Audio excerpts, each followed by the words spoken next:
And my dad tried to chase me. He found me eventually at the restaurant down the road, and he came up to me and he said, it was the second time he ever told me he loved me, and he would cried and he said he was sorry. And he said, please just come home. I love you. And I was so hurt by what just happened in that room that I looked him in the face and I said, I fucking hate you. And I ran away. It's some very painful times in my life right there, you know. I ran away and I had to go to Panama City back with my mom because I was still 17. My mom pretty much says, you're almost an adult. You could do whatever you want. You know, go have fun. And again, my grades went from being all amazing and going to college and having this plan to just completely throwing everything away. Once I lived with my mom for a while, things again, 5-6 months in, things went awry. And my grandma was sick. My mom wanted me to drive up to Tennessee with her and my stepdad and my little brother to visit my grandma. And I wanted to stay and hang out with my friends. That's mom was going to go to Japan for 2 months and leaving them with the beach condo all summer. And this is when I graduated. So it's literally my last week of school. I was graduating and I wanted to stay on the beach. I didn't want to go on this horrible, boring family trip. So I told my mom, you know, I'll see you when you're back. My mom goes, I need you, please. And I said, Mom, you'll be okay. I love you. I'll see you when you get back. And my stepdad looked at me and says, hey, if you walk out that door, you're not coming back. And I said, I'll see you guys in a couple weeks. And I went to my friends and did all of that. And my mom went to see my grandma. And my grandma ended up dying a few days later. And my mom resented the living shit out of me for not being there for her or for whatever. She pinned a lot of that on me. And 2 months later, once my mom was already back for some time and everything, I went home. My friend's parents came back and I had to leave. And I showed up at their door and it was raining. Mind you, I'm still 17. I'm still enrolled in high school. They got my little brother upstairs and shit. I knock on the apartment door and my stepdad cracks the door. My mom's behind him peeking over the shoulders, you know, type of deal. And my dad's like, yes, what do you want? And I'm like, hey guys, can I come home? It's, you know, it's cold. It's raining. And he goes, I told you, if you walk out that door, you're not coming back. And I was like, come on guys, stop playing around. Please let me in. And he said, good luck. And he closed the door. He closed the door in my face and locked it. And I didn't know where to go.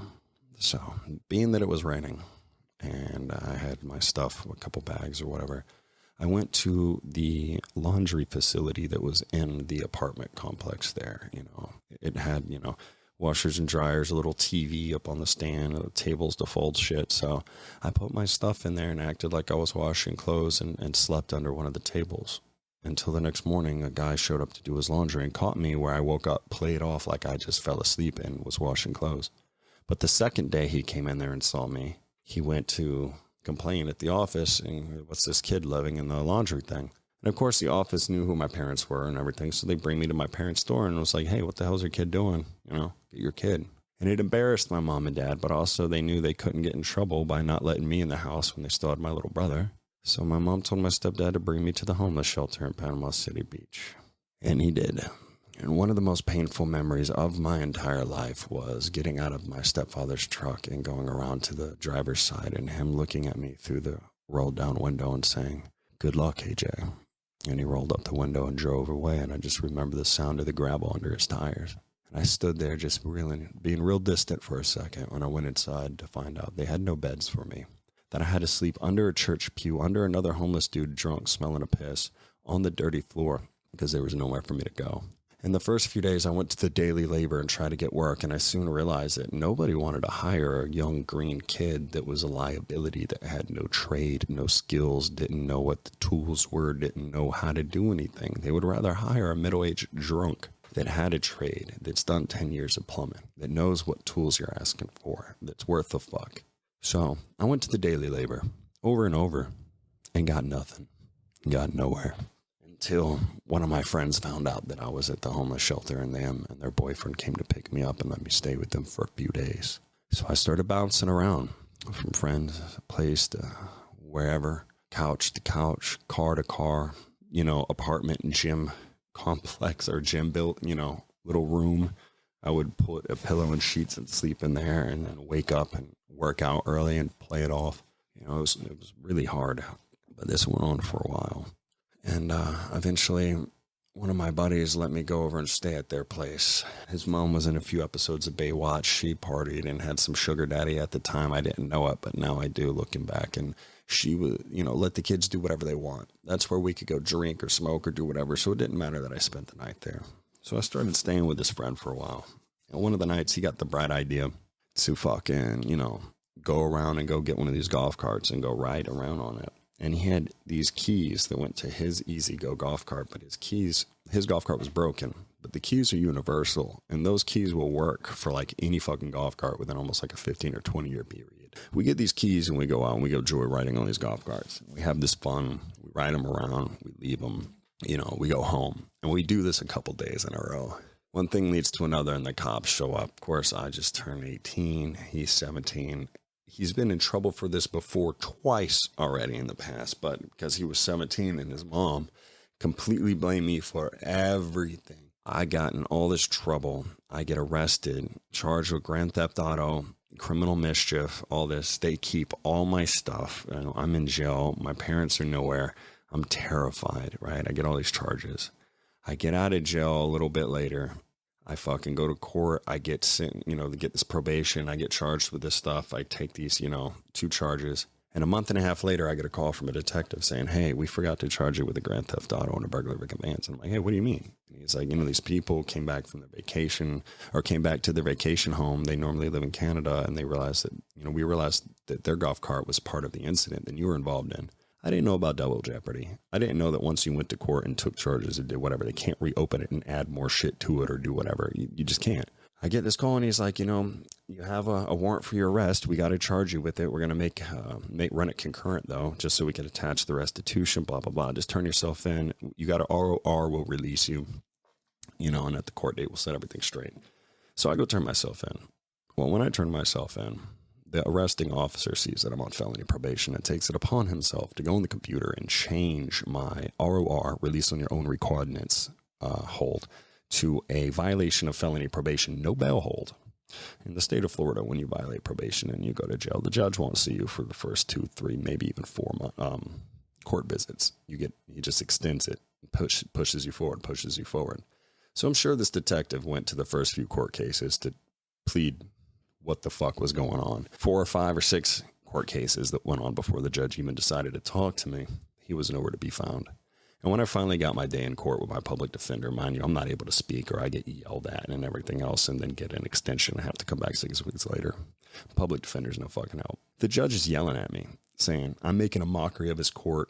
I think it's a fucking joke and all this shit. And I'm like, I have no clue why the fuck he's yelling at me, because in my mind, they're the ones that fucked up and I'm going through this mess and I just lost everything I had again. It's sat months in jail because a detective said they forgot to charge me with shit, so this is all just fucking ridiculous and I'm getting yelled at. And the judge thought I got out. A month and a half later, I went back to the same place and took another golf cart and did the exact same thing over again, is what they made it seem like. And he fucking is yelling at me and blah, blah, blah. And he gives me all these fucking, full-on felonies and takes all my rights and does all this shit and all this restitution and house arrest. And it's just fucking throwing a hammer at me. And I could never figure out why until fucking later when I fucking put it all together. They completely fucked me. After going through this for a while, going to jail over and over again and being held without bond and losing everything I have, I've spent almost 2 years behind jail bars because of the system, because of this one incident, this one thing that I went out and did. And they just kept violating me, kept putting me on house arrest, putting me on things, keeping me, dragging it out. And then finally, when I went on the run, I went out to California for years till I got extradited and had to do 30 months in prison right in the middle of my porn career. When I was fucking doing excellent, they body snatched me. It was so annoying. Years of your youth, you'll never get back. But all of this for a couple nights of stupidity on a golf course, acting out as a child who was pretty much abandoned by his fucking parents and, was just acting a fool because that's what I was doing to fucking cope and with all the emotions and pain and whatever the fuck I was going through, I was acting an ass. It severely affected my life, man. Completely. Even when I went back to Florida to finish my stuff, when I went back there, they offered me 9 fucking years. They wanted a year for every year I was on the run and a year for every year I was on probation, completed or not. Absolute fucking madness. They said they wanted 5 and 4, 9. I had to get a very good lawyer and get him down to 30 months. And again, I didn't take these golf carts, load them up, and sell them. I didn't do any of these things. We drove them around joyriding with the key and left them.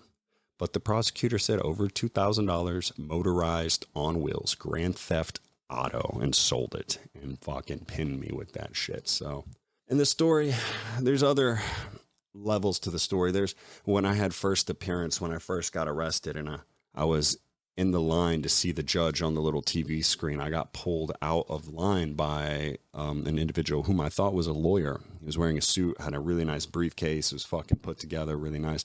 So I'm like, oh, this dude's a lawyer. And he pulls me in a small room off to the side and is like, hey, I'm here to help you. Do you mind if I record this so I could play it back later and blah, blah, blah. And I'm like, oh, yeah, sure. And he asked me, what I did and what happened, blah, blah, blah. So I told him everything I did. Nothing nobody else did. Everything I did. Because I thought he was there to help me, like he said. He was a fucking detective. He tricked me.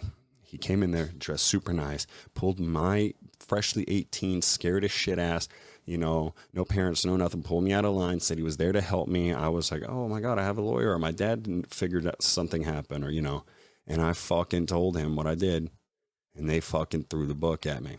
It's just, you live and you learn. The system's super corrupt. Even so much so that when I went back from being on the run in Cali for all those years and I went to Florida to do my time, they destroyed the court transcripts and all of the conversations from the previous court cases and everything, because there were things that were said by the judge and by other people that would have gotten my case dismissed and things thrown out. But they destroyed all of this. So all they knew is that I have these violations and blah, blah, blah, but they didn't know what any of the history of it was. They destroyed everything. My lawyer was a gasp. They got away with it. The system is utterly corrupt, and it's really unfortunate. But even the 13th Amendment, neither slavery nor involuntary servitude, except as a punishment for crime whereof the party shall have been duly convicted, shall exist within the United States or any place subject by their jurisdiction.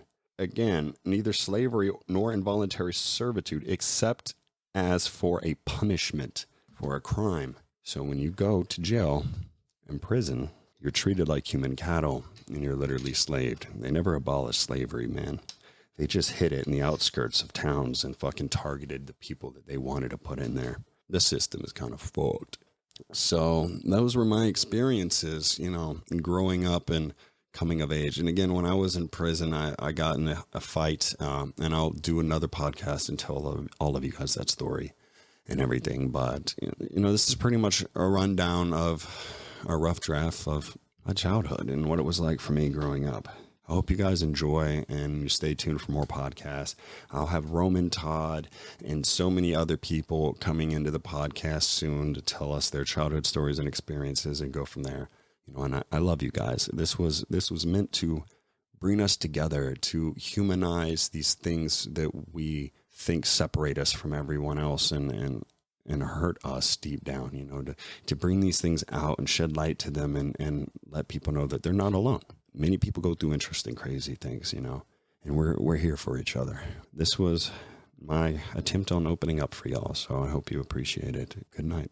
Thanks for checking out the Cliffhanger Podcast. Go to his link tree down below to find links to all his social media and other things. Haven't you always wanted a Cliff Jensen shirt? We have merch. Check out more episodes coming soon from Cliff and his adult entertainment friends.